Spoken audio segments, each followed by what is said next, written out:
एक बार की बात है, एक खूबसूरत जवान कन्या जिसका नाम मेनका था, वह निर्वस्त्र होकर एक नदी में स्नान कर रही थी। वहीं गांव के कुछ शरारती लड़के झाड़ियों के पीछे छुप जाते हैं। जैसे ही मेनका स्नान करने लगी, उन लड़कों ने उसके कपड़े चुरा लिए। तभी उसी समय वहां से एक साधु भ्रमण कर रहा था। वह अपनी आंखें बंद किए प्रभु के नाम का जाप किए जा रहा था। हरे कृष्णा हरे रामा हरे कृष्णा हरे रामा हरे कृष्णा हरे रामा हरे कृष्णा हरे रामा। तभी उस बदमाश लड़कों से झाड़ियों की पत्तियां हिल जाती हैं और झाड़ियों में से आवाज आने लगती है। आवाज सुनकर मेनका को लगता है कि जैसे उसे कोई स्नान करते हुए देख रहा है। अरे, मुझे ऐसा क्यों लग रहा है जैसे कोई झाड़ियों के पीछे से मुझे स्नान करते हुए झांक रहा है। पकड़े जाने के डर से लड़के घबरा जाते हैं और मेनका के कपड़े उठाकर भ्रमण कर रहे साधु के सामने फेंक देते हैं और फिर सारी बात उस साधु के ऊपर डाल देते हैं। अरे देखो देखो, कैसे ये बदमाश साधु लड़कियों को स्नान करते देख रहा है। मेनका घबराती हुई जल्दी जल्दी एक छोटा सा कपड़ा लपेटकर पानी से बाहर आ जाती है। अरे ओ दुष्ट, साधु के रूप में तुम तो एक राक्षस हो। इतनी नीच हरकत की तुमने, मुझे स्नान करते हुए देख रहे थे। नहीं पुत्री, मैंने कुछ नहीं किया, तुम मुझे गलत समझ रही हो। अगर तुमने कुछ नहीं किया है तो मेरे कपड़े तुम्हारे पास क्या कर रहे हैं? मैं नहीं जानता पुत्री, तुम्हारे वस्त्र यहाँ कैसे। बस इतना जानता हूँ कि तुम मेरी पुत्री राधा के समान हो और मैं ऐसा नीच काम नहीं कर सकता। तुमने नीच काम किया है और अगर आज तुम्हें इस बात की सजा नहीं मिली तो तुम साधु के बेस में समाज की दूसरी कन्याओं के लिए खतरा बन सकते हो। मैं तुम्हें श्राप देती हूँ, तुम साधु से एक बदसूरत भयंकर जानवर बन जाओ और इस जंगल में मुक्ति के लिए भटकते रहो। नहीं नहीं पुत्री, मुझे ऐसा श्राप मत दो। मेनका के श्राप से साधु एक भयंकर बदसूरत बंदर की तरह बन जाता है। ठीक हुआ तुम्हारे साथ, तुम जैसे अघोरी को ऐसा ही श्राप मिलना चाहिए था। कल तक जिस साधु बाबा को सारे गांव वाले मानते थे, आज बंदर बना साधु जब अपनी कुटिया की ओर लौटने लगता है तो सभी गांव वाले उससे घबरा जाते हैं। अरे मारो मारो इस बंदर को, ना जाने कहां से ये अजीब सा दिखने वाला जीव गांव में आ गया है। ये हमारे बच्चों को उठाकर ले जाएगा, मारो इसे। पत्थर मार मार के सारे गांव वाले साधु को जंगल की ओर भगा देते हैं। मत मारो इसे, क्या बिगाड़ा है इसने तुम्हारा? किसी जानवर पर इतना अत्याचार अच्छा नहीं है। राधा बिटिया, तुम नहीं जानती हो ये जीव कितने भयंकर हैं, कितने बड़े बड़े बाल और दांत हैं उसके। वह हमारे बच्चों को एक ही निवाले में निकल जाएगा। हरे कृष्ण हरे राम। हे प्रभु, अब तो मैं अपनी राधा बिटिया के पास कुटिया भी नहीं जा सकता। लोग मुझे जंगली जीव समझ रहे हैं। उन्हें लगता है कि मैं उनके बच्चों को खा जाऊंगा, लेकिन मैं अपने इस रूप से बिल्कुल भी दुखी नहीं हूं। शायद ये भी आप मेरी भक्ति की परीक्षा ले रहे हैं। अगर आपके प्रति मेरी भक्ति सच्ची है तो मैं इस परीक्षा को भी खुशी खुशी पार करूंगा। हे प्रभु, तेरी लीला परंपार है। हरे कृष्ण हरे राम हरे कृष्ण हरे राम। सांझ के समय राधा बिटिया अपनी कुटिया के बाहर एक पेड़ के पास बैठकर साधु का इंतजार करती है। सांझ होने को आई है, लेकिन बाबा भ्रमण करके अभी भी नहीं लौटे। आखिर कहाँ रह गए होंगे बाबा? राधा साधु की अपनी सगी बेटी नहीं थी। दरअसल राधा को कोई उसके बचपन में जंगल में छोड़कर चला गया था। साधु उसे अपने साथ अपनी कुटिया में ले आया। साधु ने उसका नाम राधा रखा और उसे अपनी बेटी के जैसा प्रेम दिया। राधा भी उन्हें अपने पिता से कम नहीं मानती थी। आज जब साधु भ्रमण से नहीं लौटा था तो राधा बहुत चिंतित हो गई थी। लेकिन उसी समय एक मैना उड़ती हुई आती है और पेड़ पर बैठ जाती है। निर्दोष को बचा लो, निर्दोष को बचा लो। ये वही मैना थी जिसे साधु बाबा हर रोज अपने खाने में से आधा खाना खिलाते थे। निर्दोष को बचा लो? मैना, तुम किस निर्दोष की बात कर रही हो? मैं निर्दोष बाबा की बात कर रही हूँ। क्या हुआ है मैना बाबा को? मुझे सच सच बताओ, बाबा आज घर भी नहीं लौटे हैं। बाबा निर्दोष है। मेनका ने बाबा को श्राप दिया है और बाबा एक वानर बन गए हैं। मैना राधा को नदी पर हुई सारी घटना बताती है। नहीं नहीं, मुझे अपने निर्दोष बाबा को इस श्राप से मुक्त करवाना ही होगा। राधा मेनका के घर आती है और उसे साधु को श्राप से मुक्त करवाने के लिए कहती है। तुम उस नीच साधु के लिए मेरे आगे हाथ फैला रही हो? जानती भी हो उसने कितना नीच काम किया है। नहीं मेनका, तुम्हें जरूर कोई गलत फहमी हुई है। बाबा ऐसे नहीं है। वे महिलाओं का बहुत आदर और सम्मान करते हैं। मुझे बाबा पर खुद से ज्यादा भरोसा है। वे ऐसा कभी नहीं कर सकते। तुम बताओ, मैं इस गलत फहमी को कैसे दूर करूं? तुम्हारे सामने सच लाने के लिए मैं कुछ भी करने को तैयार हूँ। ठीक है, अगर तुम्हें इतना ही यकीन है उस साधु पर, तो तुम्हारे पास एक मौका है। गांव के बीच चौराहे पर जो तालाब है, वहां जाकर तुम्हें अपनी हथेली काटनी होगी। अगर साधु सचमुच निर्दोष होगा, तो तुम्हारे खून की एक बूंद तालाब में गिरते ही सब सच सच नजर आने लगेगा। फिर साधु श्राप से मुक्त हो जाएगा और तुम भी बच जाओगी। तुम्हारा बहुत बहुत धन्यवाद मेनका, एक मौका देने के लिए। आगे सुनो, अगर उसने गलती की है तो उस साधु को तो श्राप मिल ही चुका है। साथ ही साथ तुम्हारे खून की एक एक बूंद तुम्हारे शरीर से निकलकर तालाब में गिरती जाएगी और तुम वहीं पर मर जाओगी। मैं तैयार हूँ। सभी तालाब के सामने इकट्ठे हो जाते हैं। राधा अपनी हथेली काट देती है। खून की एक बूंद तालाब के पानी में गिरते ही सारा सच अपने आप सामने आने लगता है। तालाब के पानी में दिखता है कि किस तरह से साधु बेचारा अपनी आंखें बंद करके भ्रमण कर रहा था और कैसे गांव के दो छिछोरे लड़के मेनका के कपड़े चुराकर झाड़ियों के पीछे छुपा दिए थे और फिर पकड़े जाने के डर से कैसे सारा इल्जाम लड़कों ने साधु के ऊपर डाल दिया। ये सब देखने के बाद मेनका बहुत शर्मिंदा हो जाती और राधा की कटी हुई हथेली वापस से ठीक हो जाती है। वहीं मेनका अपना श्राप भी वापस ले लेती है और साधु जानवर से वापस इंसान बन जाता है। बाबा, मुझे क्षमा कर दीजिए। मैंने उस समय आपकी बात अच्छे से नहीं सुनी। मुझे मेरी गलती का एहसास है। मैंने एक महात्मा पे शक किया। इसके लिए आप मुझे जो सजा दें, मैं भुगतने के लिए तैयार हूँ। नहीं पुत्री, बेटियां सजा के लिए नहीं बल्कि पूजने के लिए बनी होती हैं। मैं अपने हाथों से एक और श्राप नहीं देना चाहती, इसलिए तुम नीच लड़कों के लिए ये दंड है कि तुम ये गांव छोड़कर यहाँ से चले जाओ। लड़के शर्मिंदा होकर गांव छोड़कर चले जाते हैं। बाबा, आप ठीक है ना? बिटिया, तुम जैसी पुत्री पाकर भला कोई पिता कैसे ठीक नहीं हो सकता। और ये तो प्रभु अपनी ओर मेरे धैर्य और भक्ति की परीक्षा ले रहे थे और ये परीक्षा मुझे पार करनी ही थी। साधु बाबा अब लड़कियों के नहाने के लिए गांव में एक सुरक्षित जगह बनवाते हैं और साथ ही बेटियों के लिए अच्छी शिक्षा का इंतजाम करवाते हैं। चिलचिलाती धूप में एक मजबूत बैल, जिसका नाम कुंदन था, एक विशाल सूखे खेत के बीच चला रहा था। उसकी मांसपेशियों में दर्द और चोट के निशान उसकी खुरदरी खाल पर साफ दिखाई दे रहे थे। लकड़ी का जुआ उसके कंधों में रखा हुआ था।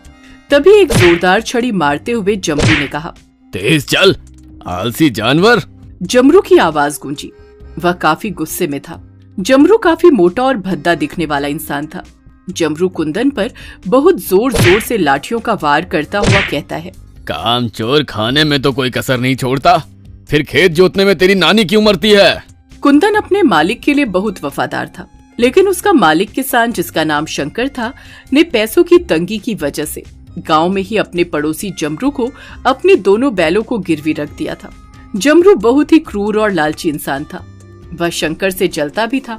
वह शंकर को गांव से भगाकर उसकी जमीन पर कब्जा करना चाहता था, इसलिए शंकर के गिरवी रखे दोनों बैलों से जी तोड़ मेहनत करवाता और उनके खाने पीने का भी ध्यान नहीं रखता। जमरू के बर्ताव की वजह से दोनों बैलों की सेहत धीरे धीरे खराब होती जा रही थी। कुंदन पर जमरू लगातार लाठियां बरसा रहा था और ऐसा करते हुए जमरू ने कहा, कल कुछ दूर से सामान ढोकर क्या ले आया, आज तेरे नखरे ही बदल गए। अगर आज तूने काम खत्म नहीं किया तो आज तुझे खाना नहीं मिलेगा। कुंदन पूरी ताकत लगाकर आगे बढ़ा। हल एक बार फिर चल पड़ता है। तभी खेत में शंकर भी आ जाता है और कहता है, अरे जमरू, इन बेजुबानों पर कुछ तो रहम करो। मेरे प्यारे कुंदन का तुमने क्या हाल कर दिया है। उसे मार देने का विचार है क्या तुम्हारा? जमरू ने शंकर से कहा, सुन शंकर, अगर तुझे अपने बैलों की इतनी ही चिंता है तो अभी मेरे पैसे सूद समेत वापस कर दे और ले जा अपने इन मरियल बैलों को।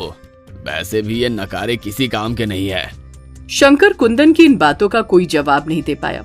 वो कुंदन और मधुरा को प्यार करते हुए कहता है, मेरे बच्चों, मुझे माफ कर देना। तुम्हारी ये दुर्गति मेरी वजह से हुई है। और ये कहते हुए शंकर वहां से चला जाता है। शंकर जब जा रहा था तभी जमरू ने उससे कहा, सुनो शंकर, पिछले 3 महीनों से मेरा सूत मुझे नहीं मिला है। वादे के अनुसार तुम आज शाम तक अपने गाय और बछड़े को मेरे घर में बांध देना। शंकर अपने आंसू पोंछते हुए वहां से चला जाता है कि तभी किसान की बीवी उसे आवाज लगाते हुए कहती है, अजी सुनते हो, काम के आगे तुम्हें कुछ ख्याल भी रहता है। दिन चढ़ाया, दोपहर हो गई है, मैं कब से तुम्हारे आने की राह देख रही हूँ। जमरू ने कहा, क्या हुआ, तुम इतनी परेशान क्यों हो? जमरू की पत्नी ने कहा, कल भी आपने ठीक से खाना नहीं खाया था और आज भी बस 5 रोटी खाकर चले आए हैं। आइए खाना खा लीजिए, मैंने आपकी मनपसंद खीर और पूरी बनाई है। जमरू ने कहा, रुको आता हूँ, इन बैलों को भी खोल दूं ताकि ये भी कामचोर जाकर अपना मुंह मार लें। रनई ने कहा, अरे मरने दो इन अंधे लंगड़ों को, आप पहले आओ खाना खाओ, ये तो दिन भर बस ठूंसते ही रहते हैं। दरअसल मधुरा को आंखों से कम दिखाई देता था और कुंदन भी लंबी यात्रा और भारी बोझ ढोने की वजह से पिछले कुछ दिनों से लंगड़ा कर चल रहा था। जमरू ने दोनों बैलों को हल से अलग करते हुए कहा, जाओ कामचोरो, जाओ खा लो, लेकिन मैं लौट कर जल्दी आऊंगा। और अगर आज पूरा खेत नहीं जोता तो आज तुम दोनों को खाना नहीं मिलेगा। खास तौर पर तू लंगड़े, मेरी बात को ध्यान से समझ लेना। हाँ। कुंदन और उसका साथी बैल मधुरा इधर उधर देखते हैं, लेकिन चारों ओर केवल खेत ही खेत थे। कहीं भी दूर दूर तक न तो साफ पीने का पानी और न ही खाने के लिए हरी घास थी। कुंदन के साथी मधुरा बैल ने कुंदन से कहा, कुंदन, मुझे तो कुछ साफ दिखाई ही नहीं देता। तुम्हें देखकर बताओ किस और घास है, चलो वहीं चलकर खाते हैं। कुंदन को तेज दर्द हो रहा था, शायद उसका एक पैर टूट चुका था। कुंदन ने कराहते हुए कहा, दोस्त, ना तो यहाँ पानी है और ना ही दूर दूर तक कहीं घास, बस हमारे चारों ओर वीरान और सूखे खेत ही बचे हैं। आओ उस पीपल की छांव में ही बैठते हैं, इस धूप से थोड़ी तो राहत मिलेगी। वो दोनों धीरे धीरे उस पीपल के पेड़ के पास पहुंच जाते हैं जहां जमरू और उसकी पत्नी खाना खा रहे थे। उन्हें अपने पास देख जमरू ने गुस्से से उन पर पत्थर बरसाते हुए कहा, भाग जाओ यहाँ से, खुद तो खाकर आ गए और अब मेरे खाने पर नजर गड़ा रहे हो। ये कहते हुए जमरू ने उन्हें पीपल की छांव में बैठने नहीं दिया और वो दोनों वापस कड़ी धूप के बीच खेतों में आ चुके थे। कुंदन को तेज दर्द हो रहा था, उससे रहा नहीं गया और वो वहीं गिर गया। कुंदन कराहता हुआ लेटा ही था कि तभी उसका छोटा सा प्यारा बच्चा मारुति वहां आ पहुंचा। उसने देखा कि उसके पिता खेत के बीच में ही पड़े हैं। वो भागता हुआ सीधे अपने पिता के पास आ पहुंचा। मारुति ने अपने पिता को सहलाते हुए कहा, पिताजी, आप धूप में क्यों लेटे हो? कुंदन ने अपनी अधखुली आंखों से मारुति को देखते हुए कहा, मेरे प्यारे मारुति, तुम यहाँ कैसे आए? मारुति ने कहा, पिताजी, ना जाने क्यों आज हमारे मालिक शंकर जी माँ के साथ मुझे भी पड़ोसी जमरू के घर पर छोड़ आए थे। मैं वहां से भागकर आपके पास आ गया। मारुति ने फिर कहा, पिताजी, क्या आप बीमार हैं? कुंदन काफी दर्द में था, लेकिन वो अपने बच्चे के सामने अपना दर्द बताकर उसे दुखी नहीं करना चाहता था। उसने अपने दर्द को छुपाकर मुस्कुराते हुए कहा, नहीं बेटा, मैं बिल्कुल ठीक हूँ, बस थोड़ा विश्राम कर रहा हूँ। मारुति ने उछलते हुए कहा, पिताजी, तो फिर उठिए, खेलिए मेरे साथ। कुंदन ने कहा, मेरे बच्चे, मुझे अभी बहुत काम है, तुम वापस माँ के पास जाओ। अगर तुम्हें यहाँ पर जमरू ने देख लिया तो वो तुम्हारी माँ पर बहुत गुस्सा करेगा। कुंदन तेज दर्द के बावजूद खड़ा हुआ और अपने बच्चे को प्यार से सहलाने लगा। मारुति ने अपने पिता की बात मानी और जमरू के आने से पहले वहां से चला गया। जमरू ने रनई से कहा, आज का खाना वाकई बहुत लाजवाब था। अब तुम जाओ, मैं भी इन गधों के काम खत्म करवाकर जल्दी घर लौटता हूँ। रनई ने कहा, अजी आप चिंता मत करो, बस कुछ दिनों की बात है। मेरे भैया 2 गाय और 2 जोड़ी नए बैल हमारे पास भेज देंगे। उसके बाद इन मनहूसों से छुटकारा मिलेगा। वैसे भी ये किसी काम के नहीं है। रनई की बात सुनकर जमरू ने कहा, मैंने तो शहर में कसाई से बात भी कर ली है। जैसे ही नए बैल आएंगे वैसे ही इन दोनों को उसके पास बेच दूंगा। अच्छे दाम मिलेंगे। फिर मेरी रानी, मैं उन पैसों से तेरे लिए गहने बनवाऊंगा। ये कहते हुए वो दोनों जोर जोर से हंसने लगते हैं। कुंदन और उसका साथी मधुरा दोनों उनकी बात सुनकर बहुत दुखी हो जाते हैं। कुंदन से मधुरा कहता है, कुंदन, तू किस मिट्टी का बना है? तू मारुति को सब कुछ सच सच क्यों नहीं बता देता कि ये जमरू कितना दुष्ट इंसान है? कुंदन ने मधुरा से कहा, मारुति अभी छोटा है, उसके बाल मन में मैं किसी भी प्रकार की नफरत नहीं भरना चाहता। मधुरा ने कहा, लेकिन जब वो बड़ा होगा और ये जमरू जब उस पर अत्याचार करेगा तब उसके मन पर क्या बीतेगी? आखिर उसकी नियति भी इस दुष्ट के अत्याचारों को सहना ही लिखा है। कुंदन ने कहा, मधुरा, जिन दुष्टों को मैं झेल रहा हूँ मेरा बेटा उन्हें नहीं सहेगा। वो आजाद जीवन जिएगा, वो अपनी मर्जी का मालिक होगा। मधुरा ने कहा, खुद को झूठा दिलासा देना बंद कर कुंदन, हम इसकी कैद से कभी आजाद नहीं हो सकते। तभी जमरू उनके पास आता है और कहता है, चलो काम चलो, अगर जी भर के दावत उड़ा ली हो तो कुछ काम भी कर लो। और फिर वो सब अपने काम में एक बार फिर लग जाते हैं। जमरू कहता है, सुन रे लंगड़े, अगर तूने आज पूरा खेत नहीं जोता तो कल तेरे बेटे से अकेले पूरा खेत जोतवाऊंगा। तुझे तो पता चल ही गया होगा कि आज शंकर अपनी गाय और बछड़ा भी मुझे दे देगा। फिर तू जानता है कि मेरा गुस्सा कितना बुरा है। मैं जो कहता हूँ वो करके भी दिखाता हूँ। कुंदन को जमरू की इस बात ने डरा दिया था। वो मारुति पर किसी प्रकार का कष्ट नहीं देख सकता था, इसलिए कुंदन ने अपने दर्द के बावजूद पूरी ताकत से लंगड़ाते हुए काम को खत्म किया। रात में बेहाल कुंदन वापस घर आता है। वो कई दिनों के बाद अपनी पत्नी शीतल को देखता है। दरअसल शंकर ने आज शीतल, उसकी गाय और बछड़े मारुति को भी जमरू का ब्याज न चुका पाने की वजह से जमरू के घर पर भेज दिया था। कुंदन शीतल से कहता है, मारुति कहाँ है? शीतल ने कहा, वो सो गया है। कुंदन ने अपना कदम बढ़ाया ही था कि उसकी आह निकल गई। शीतल ने कहा, क्या हुआ जी, क्या आपको ज्यादा दर्द हो रहा है? कुंदन ने शीतल का चेहरा देखते हुए कहा, अरे नहीं, तुम दोनों को अपने पास देखकर मेरी सारी थकान मिट गई। कुंदन और शीतल बातें कर ही रहे थे कि तभी शंकर के घर से तेज रोने की आवाज आने लगती है। दरअसल शंकर कर्ज के बोझ के तले दब चुका था। उसके खेत की कुर्की का नोटिस आज बैंक वाले थमाकर चले गए थे। आखिरकार शंकर हिम्मत हार गया और उसने आत्महत्या कर ली थी। जब कुंदन को शंकर की मौत का पता चला तो वो बहुत हताश हुआ। अब उसकी भी दुष्ट जमरू की कैद से छूटने की आस शंकर के साथ ही समाप्त हो गई थी। 1 महीने बाद शीतल ने कुंदन से कहा, आज रनई एक अच्छी बात कह रही थी। कौन सी अच्छी बात? शीतल ने कहा, रनई कह रही थी कि मारुति और मुझे भी आप दोनों के साथ ही शहर में किसी को दे देगी। चलो अच्छा है, कम से कम हम सब साथ ही रहेंगे और इन राक्षसों से भी आजादी मिलेगी। शायद हमारे नए मालिक हमसे प्यार करें। शीतल की इन बातों ने कुंदन को राहत पहुंचाने की जगह उसे गहरी चिंता में डुबो दिया था। वो जानता था कि रनई उन सबको शहर में कसाई को देने वाली थी, लेकिन वो किसी भी कीमत पर मारुति और शीतल को कसाई के पास नहीं भेजना चाहता था। कुंदन के चेहरे के भाव देखते हुए शीतल ने कहा, आप किस चिंता में डूब गए? कुंदन ने कहा, कुछ नहीं, मुझे कल जल्दी किसी काम से जाना है, तुम सो जाओ। आधी रात के करीब कुंदन घर से बाहर निकल जाता है। वो चलते हुए घर से काफी दूर निकल आया था। अब वो केन नदी के किनारे घने जंगलों के बीच आ चुका था। कुंदन ने खुद से कहा, मारुति को यहाँ छोड़ने से पहले मुझे देखना होगा कि इस जंगल में उसके लिए कोई खतरा तो नहीं है। कुंदन जंगल में चलता हुआ एक झरने के करीब पहुंचा। यहाँ वो देखता है कि बहुत सारे पशु आराम से पूरी आजादी के साथ निवास कर रहे थे। इस जगह पर खाने और पीने की कोई कमी नहीं थी। कुंदन ने जाकर एक बैल से बात की और उसे अपनी पूरी कहानी बताई। उस बैल ने कहा, ठीक है कुंदन भाई, तुम जैसा कहते हो वैसा ही होगा।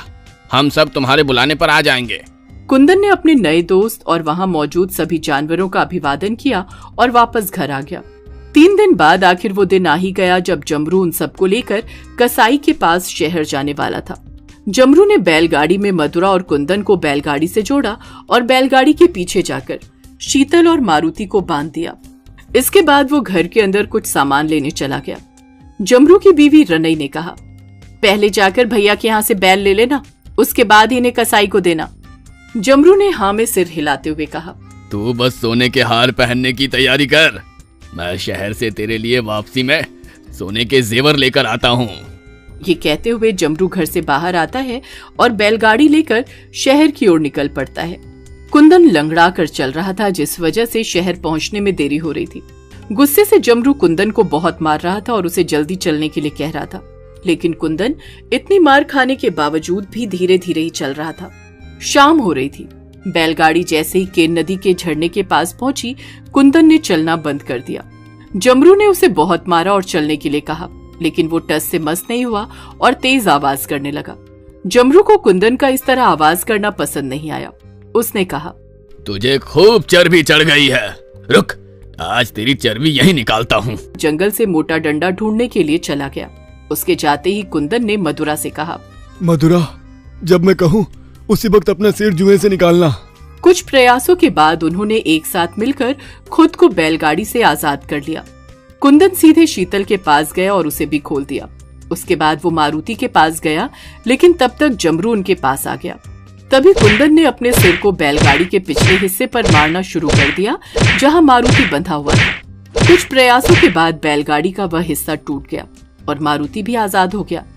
लेकिन ऐसा करते हुए कुंदन की एक सींग टूट चुकी थी। उसके सिर से काफी खून बह रहा था। मारुति दूर खड़ा अपने पिता की हालत देखकर रो रहा था। कुंदन पर लगातार जमरू वार कर रहा था।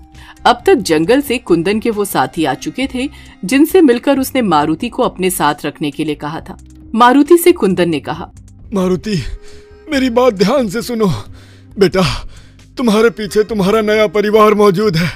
अब तुम्हें अपनी माँ के साथ, इन सभी के साथ रहना होगा। यहाँ तुम आजादी के साथ जीवन जी सकोगे। यहाँ तुम अपनी मर्जी के मालिक होगे बेटा। कुंदन बातें कर ही रहा था कि तभी जमरू ने कुंदन के पैर पर तेज वार किया, जिससे उसका एक पैर टूट गया और कुंदन वहीं गिर गया और मारुति से कहता है, मारुति बेटा, मैं काफी थक गया हूँ। अब मैं लंबे समय तक विश्राम करने जा रहा हूँ। मारुति बड़ी ही मासूमियत के साथ रोते हुए कुंदन से पूछता है, पिताजी, आपने जैसा कहा मैं वैसा ही करूंगा, लेकिन आप मुझे छोड़कर कहाँ जा रहे हैं और दोबारा मैं आपसे कब मिल पाऊंगा? कुंदन मारुति की ओर देखकर प्यार से हंसते हुए कहता है, मेरे प्यारे बच्चे, तुम चिंता मत करो। मैं बहुत जल्द तुम्हारा बेटा बनकर एक बार फिर तुम्हारे पास आऊंगा। फिर हम दोनों साथ मिलकर खूब खेलेंगे।